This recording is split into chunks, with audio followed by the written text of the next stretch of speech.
Assalamualaikum warahmatullahi wabarakatuh. Masih bersama saya di channel Yadi Aindo untuk cerita-cerita horor atau misteri.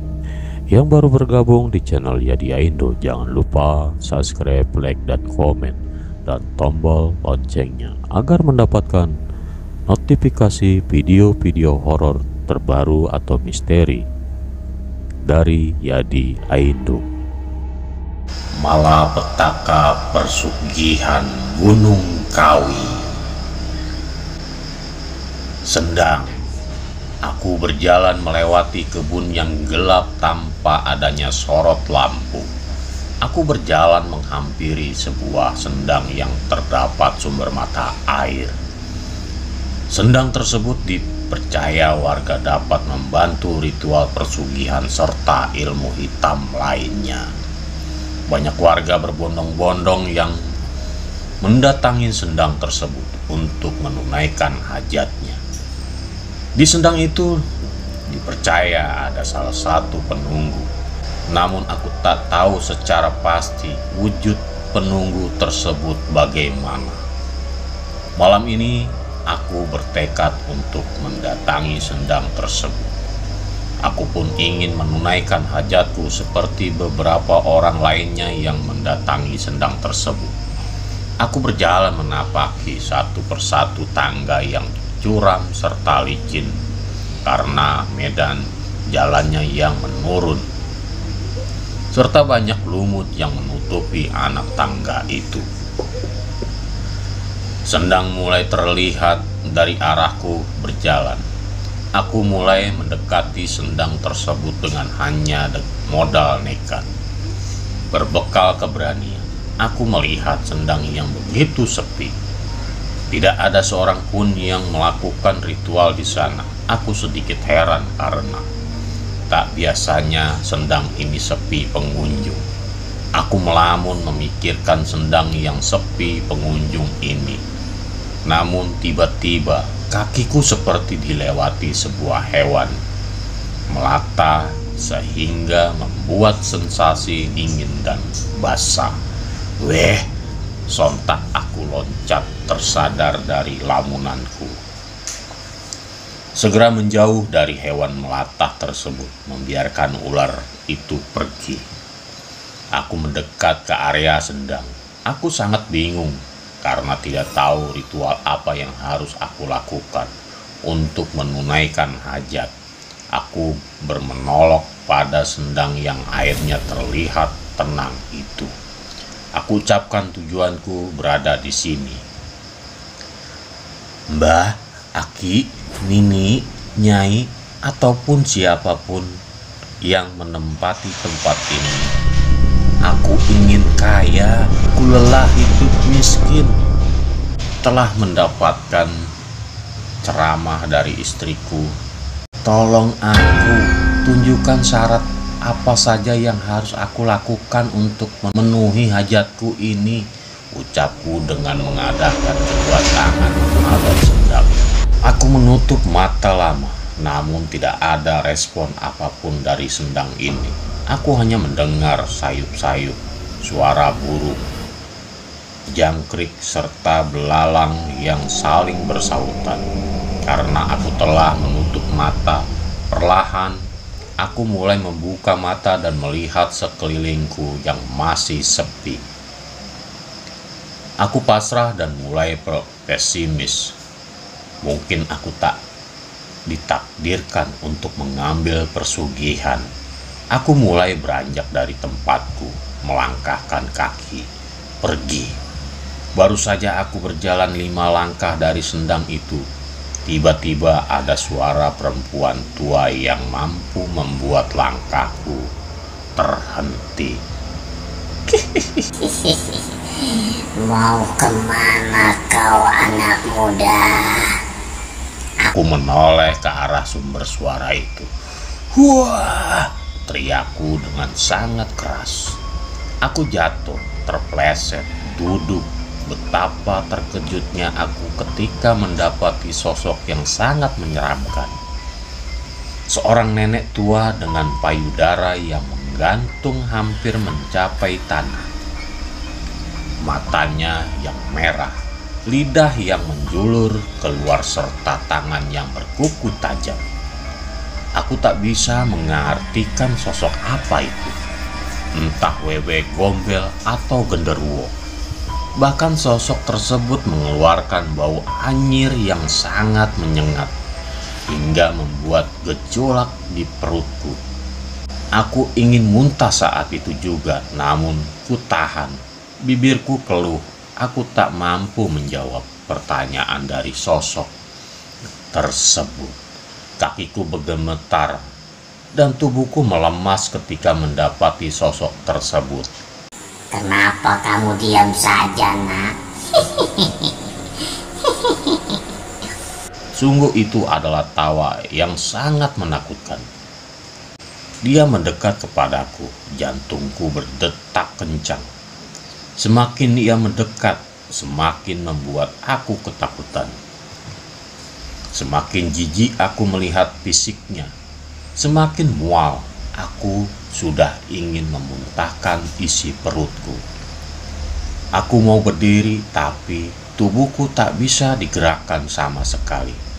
Aku ingin lari, namun kakiku tak bisa digerakkan. Aku mau berteriak, tapi tetap saja tak bisa. Mulutku tak bisa kubuka. Tetap di posisiku yang terduduk. Sosok itu tertawa. Lagi semakin mendekat, baunya semakin menjijikan. Matanya semakin melotot, tubuhnya semakin mengerikan.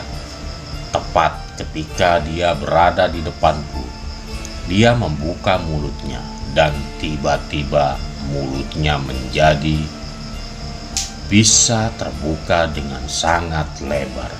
Seperti karet, sosok itu membuka mulutnya sambil mengeluarkan suara menggetarkan. Dia akan memakanku. Aku ingin berteriak, tapi tidak bisa. Aku hanya bisa mengerang-erang saja.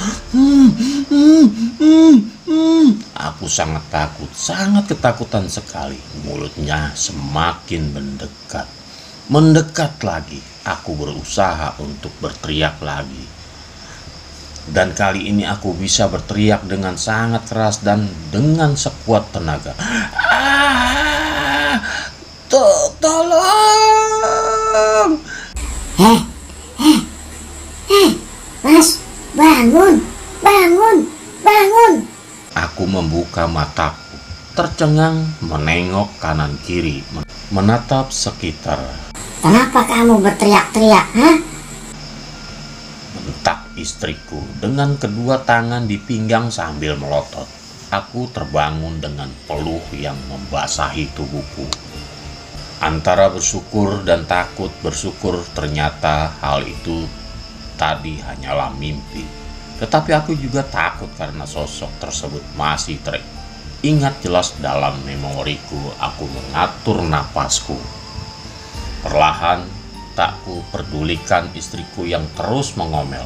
Aku segera beranjak dari kasur dan berjalan mengambil air di dalam gelas yang selalu aku sediakan di kamar. Ketika tengah malam haus hingga mempermudahkan aku untuk minum. Kutenggak air itu hingga tandas, namun kaki serta tubuhku masih merasakan getaran rasa takut karena mimpi itu. Aku terdiam, melamun dan memikirkan mimpi tersebut. Aku memang berniat untuk keluar dari kemiskinan. Kulihat banyak orang yang mengambil pesugihan, sehingga aku bertekad untuk mengikuti jalan tersebut. Tapi apakah mengambil pesugihan akan seseram yang aku alami di alam mimpi itu? Aku mengusap kasar wajahku, pusing 7 keliling, ingin kaya namun penghasilan sangat minim, bahkan untuk makan sehari-hari pun terkadang masih kurang. Ditambah istriku yang setiap hari selalu mengomel dan menggerutu ketika aku sepi langganan. Aku berprofesi sebagai tukang pijit panggilan. sedangkan istriku hanya sebagai tukang jamu gendong keliling. Upah dan penghasilan yang tak seberapa membuat aku dan keluargaku hidup dalam kemiskinan. Ditambah aku harus membiayai 3 anak. 1 anakku saat ini tengah duduk di bangku SMP, dan anakku yang nomor 2 tengah duduk di bangku sekolah dasar, dan terakhir si bungsu yang masih berumur 2 tahun. Biaya hidup yang semakin mahal membuat aku frustasi, ditambah kebutuhan ketiga anakku yang tidak sedikit. Oi, Mas, tuli apa ya? Aku dari tadi ngomel-ngomel, kamu malah melamun. Gak jelas. Kerja, Mas, kerja. Cari uang. Jangan males-malesan terus. Istriku berteriak marah. Setiap hari kerjaannya hanya mengomel, menyuruh orang bekerja. Padahal tanpa ia suruh pun, aku sudah akan bekerja jika mendapat panggilan untuk pijat. Namun saat ini apa yang mau dilakukan jika berdiam diri di rumah menunggu orang yang meminta pijat? Mas, cepet bantu anak menyiapkan keperluan sekolah. Lagi-lagi istriku berteriak menyuruh aku melakukan pekerjaan yang seharusnya ia lakukan. Aku hanya menurut, tak berani membantah, dan aku juga tak ingin berdebat lagi. Setiap kali aku membantah satu kata, istriku selalu membalas dengan beribu-ribu kata. Sebenarnya aku lelah dengan sikapnya, tapi aku paham ia begini pun pasti juga karena lelah bekerja dan mengurus anak-anak. Ku bantu anakku yang masih SD untuk berpakaian. Kemudian kupakaikan sepatu dan berlanjut menyuapi sarapan. Tak lupa aku juga memberikan uang saku untuknya. Ini uang saku untukmu. Kuserahkan uang 1 lembar yang bernominal Rp2.000. Anakku menerima uang tersebut, namun kulihat raut wajahnya berubah tak senang. Aku pun bertanya padanya, "Ada apa?" tanyaku. Kenapa hanya 2.000, Pak? Ini kurang. Aku minta 5.000. Ucapnya. Aku juga memberikan pengertian untuknya. Aku bilang jika anak kecil berusianya tak baik memegang uang terlalu banyak. Nanti akan membuat ia tak fokus belajar. Dia hendak protes lagi, namun dengan cepat aku menyuruhnya berangkat karena jam hampir menunjukkan pukul 7. "Sudahlah, cepat berangkat, ini hampir jam 7, ucapku. Anakku pun menurut. Ia berpamitan padaku, kemudian berjalan meninggalkan rumah dan menuju ke sekolah. Aku melambaikan tangan pada anakku walaupun tak dibalas, namun setidaknya memberikan sedikit perhatian padanya tak masalah. "Hati-hati nak," ucapku. Kemudian aku kembali masuk ke rumah dan menemui anak bungsu serta istriku. Aku menghampiri istriku yang sedang menyiapkan jamu dan sesekali menyuapi anak bungsuku dengan bubur. Dan seperti hari-hari biasanya, setiap pagi ia akan berangkat berjualan jamu gendong keliling desa. Aku menyapa anak bungsuku, kucium pipi gembilnya dan sesekali ia tertawa geli. Istriku berpamitan padaku hendak berangkat berjualan jamu gendong keliling. Ia menitipkan si bungsu padaku karena aku saat ini masih menganggur dan belum mendapat panggilan untuk memijat. Mengantarkan istriku sampai di ambang pintu, ku genggam tangan anak bungsuku, kemudian ku arahkan ke arah ibunya, melambaikan tangan mungilnya. Setelah jarak istriku mulai jauh dari rumah, aku mengajak anak bungsuku untuk masuk. Aku menaruh anakku di stroller bayi yang sudah usang karena turun-temurun dari kakaknya. Kemudian aku tinggal ke dapur untuk membuat secangkir kopi dan mengambil sepiring pisang goreng pagi tadi yang dibuat istriku. Saat aku berkutat dengan kopiku, tiba-tiba aku mendengar tangis anakku. Segera aku berlari meninggalkan kopi itu dan menghampiri anak bungsuku yang menangis.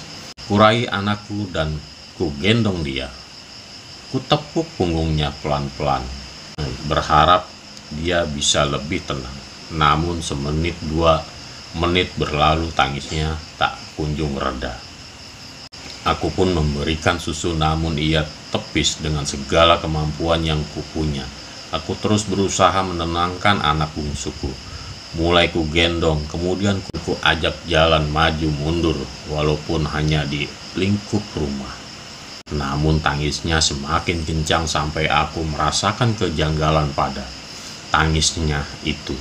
Aku tak melihat air matanya keluar. Konon katanya jika anak kecil menangis tapi tak keluar air mata, itu artinya ia sedang diganggu atau tengah melihat sesuatu yang tak kasat mata.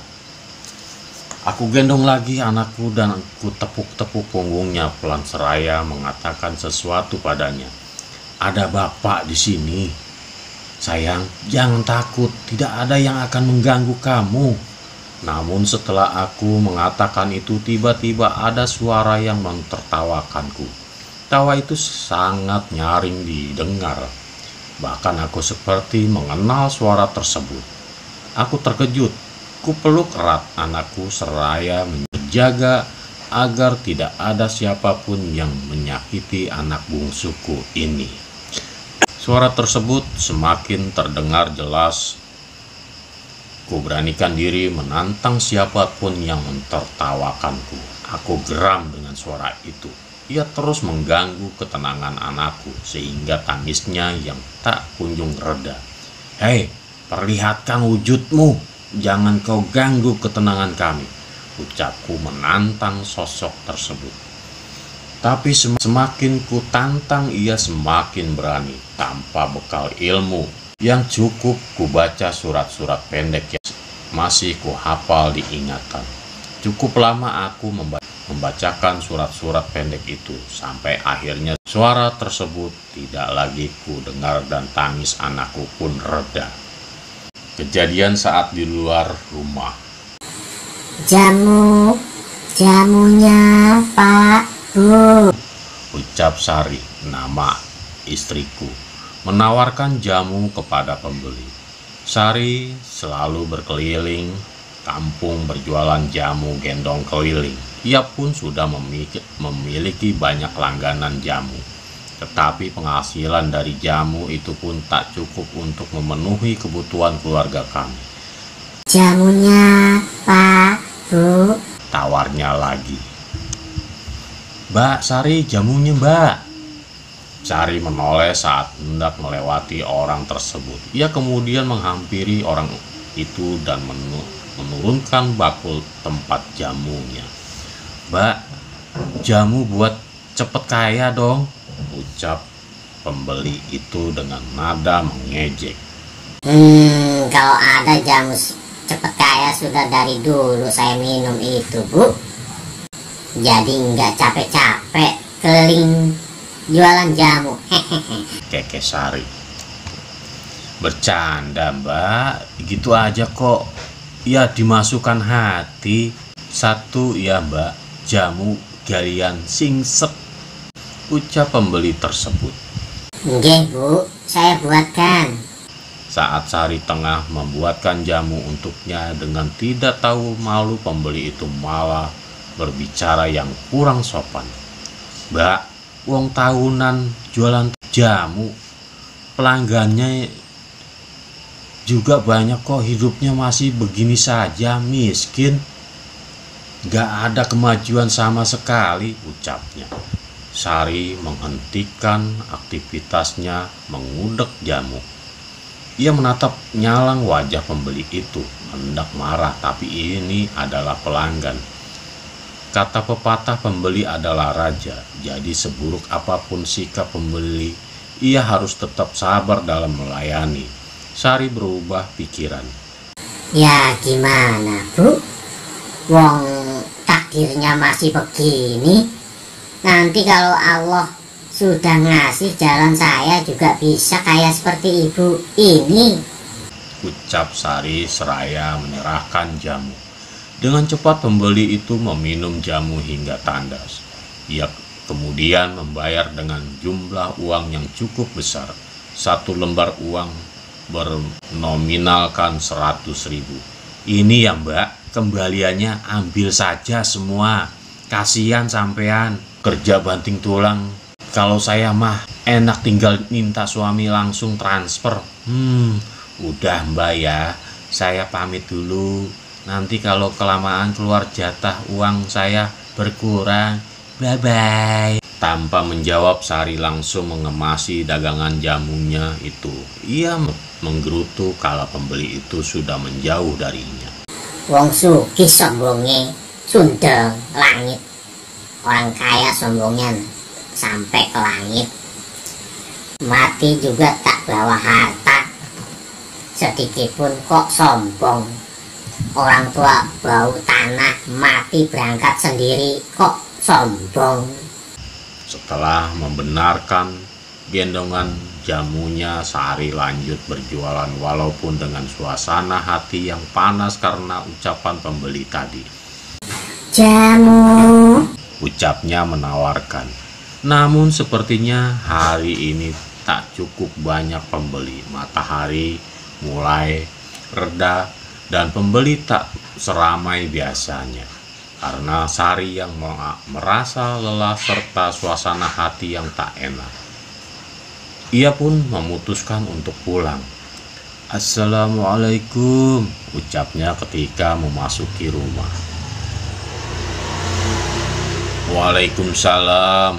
Loh dek, kok tumben sudah pulang? Bra, bra, bra. Istriku menaruh kasar botol-botol jamunya. Aku tak heran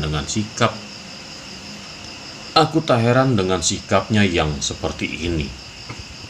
Namun kulihat ia meneteskan air mata. Aku panik dan segera menghampirinya. Loh, sampean nangis toh? Ucapku ketika lebih dekat dengan istriku. Kulihat tetesan air mata di pipinya.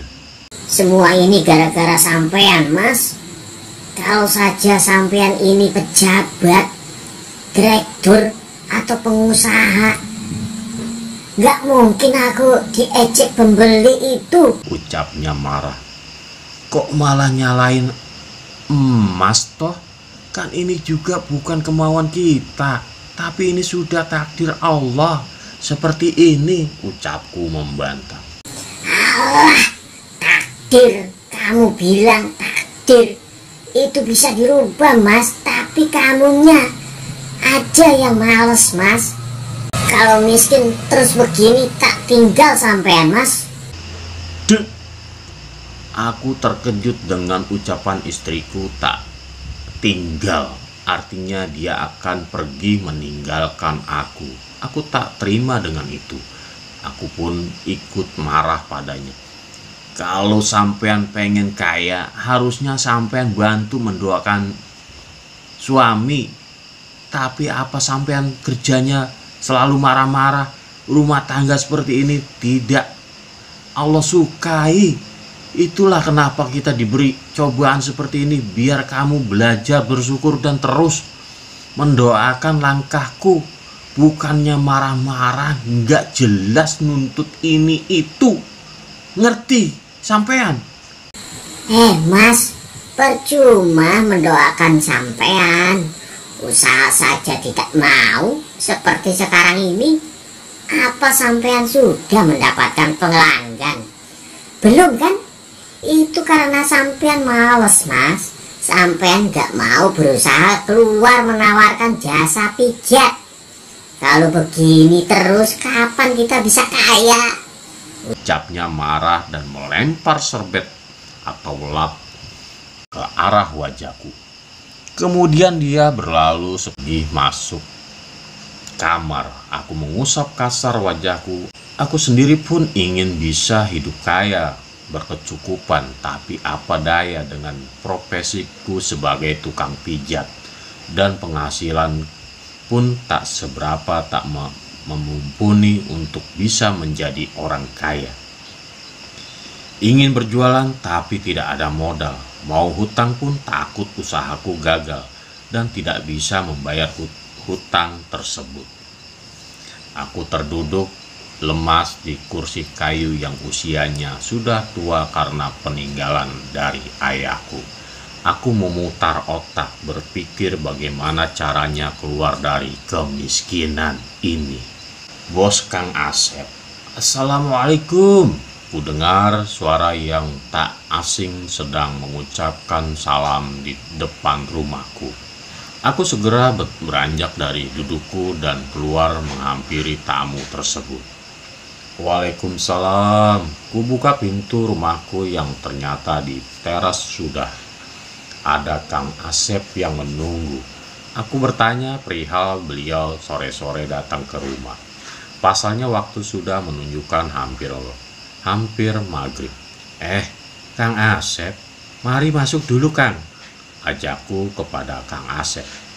"Tidak Kang, terima kasih. Saya kesini cuma mau matur ke sampean. Kalau bos saya minta dicarikan tukang pijat. Jadi saya kesini untuk meminta sampean mijet bos saya. Apa sampean bisa Kang?" ucapnya menjelaskan. Aku senang akhirnya ada orang yang mau menggunakan jasaku. Tanpa pikir panjang aku terima tawaran Kang Asep. "Iya Kang, saya bisa," ucapku bersemangat. "Kalau begitu nanti sampean bisa datang habis maghrib Kang. Ini alamatnya sudah saya tuliskan di sini," ucap Kang Asep seraya menyerahkan kertas yang bertuliskan alamat. "Iya Kang, saya terima. Terima kasih banyak Kang sudah mau menggunakan jasa saya. Kalau begitu saya permisi dulu Kang. Assalamualaikum." "Waalaikumsalam." Setelah Kang Asep pergi meninggalkan rumahku dan ia mulai menjauh, aku langsung kembali masuk ke rumah dan kututup pintu rumah. Aku mulai bersiap menyiapkan segala keperluan untuk pijat, minyak, serta handuk kecil untuk lap tanganku. Setelah menyiapkan keperluan pijat, aku segera membersihkan diri untuk bersiap nanti. Adzan maghrib sudah berkumandang. Aku menunggu waktu maghrib yang selesai dengan duduk bersantai. Aku memang tidak menjalankan ibadah sholat maghrib karena malas. Selain itu, aku juga tak ingin datang telat di rumah pasien pijitku. Selain itu, aku juga tak ingin datang telat di rumah pasien pijatku. Setelah istiqomah, aku langsung berpamitan pada istriku untuk berangkat memijat. Ku tenteng tas kecil yang berisi keperluan pijat itu. "Dek, Mas berangkat mijat dulu ya," ucapku berpamitan pada istriku yang masih menggunakan mukena itu. Sepertinya ia baru selesai melaksanakan ibadah sholat maghrib. Hati-hati," ucapnya, kemudian mengambil tanganku, diciumnya. Aku langsung berangkat menuju rumah pasienku berkat alamat yang diberikan Kang Asep. Cukup jauh rumahnya karena aku menempuh jarak dengan jalan kaki. Hal ini biasa aku lakukan, lelah ataupun tidak itu hal biasa karena sudah hari-hari kujalani. Hendak menggunakan kendaraan tapi aku tak punya. Jangankan sepeda motor, sepeda kayu pun aku tak punya. Jadi terpaksa aku berjalan kaki setiap kali ada panggilan pijat. Saat di pertengahan jalan aku bertemu dengan serombongan orang di pos ronda. Bisa kutebak mereka adalah para tetanggaku yang tak sholat, yang masih asik mengobrol ria. Aku melewati gerombolan orang tersebut. Kusapa mereka sebagai bentuk hormatku sebagai seorang tetangga yang berusaha baik. "Mari akang-akang, mari akang-akang," ucapku menyapa.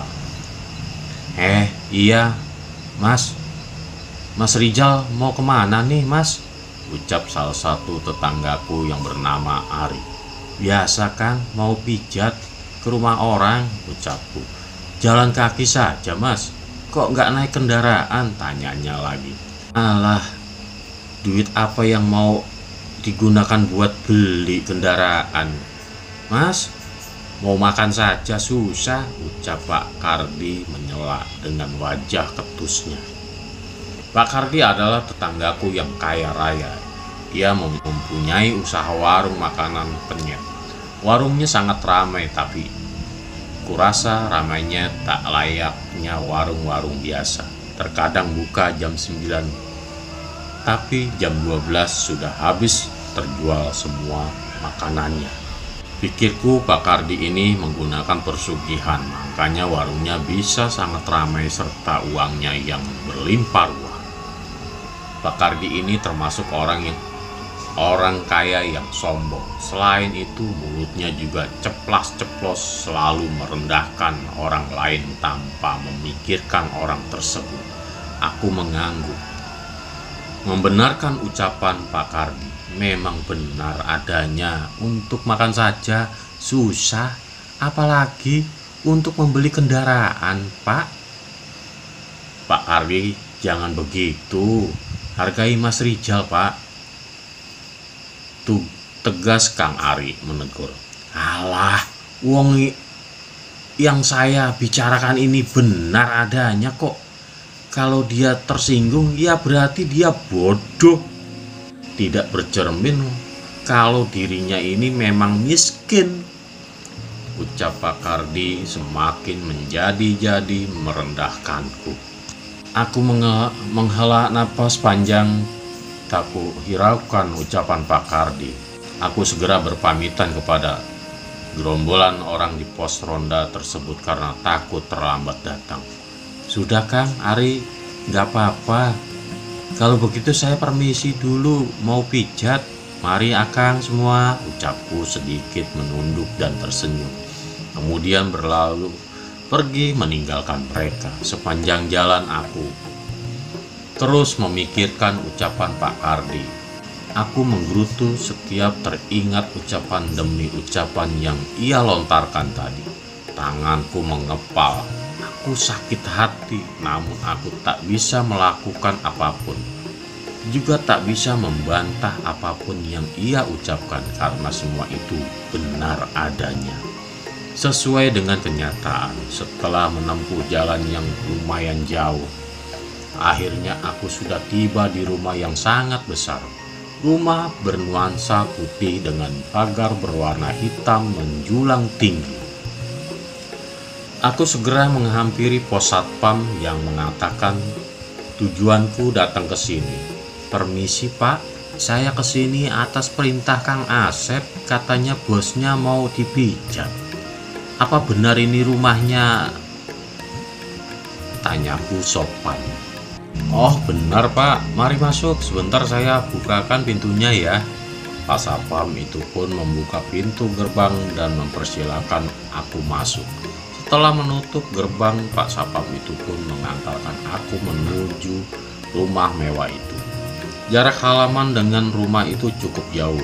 Tak heran jika banyak orang berlalu lalang di sini karena bos Kang Asep memperkerjakan banyak orang. Setelah sampai di depan pintu, Pak Sapam tersebut langsung membuka tanpa mengetuk. Beliau pun mempersilahkan aku masuk, kemudian mengantar aku menghadap bosnya.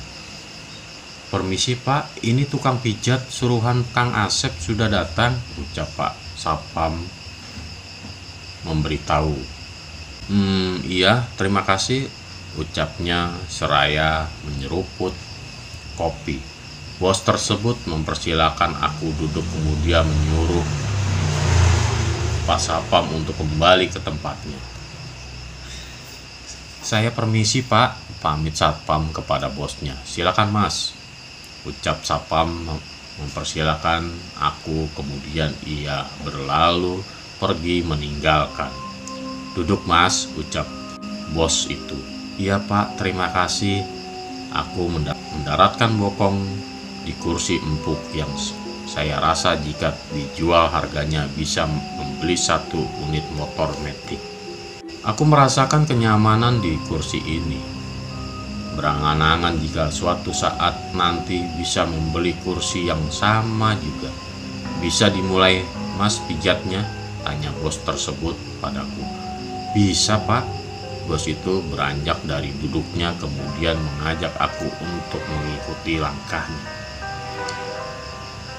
Mari Mas, ikut saya.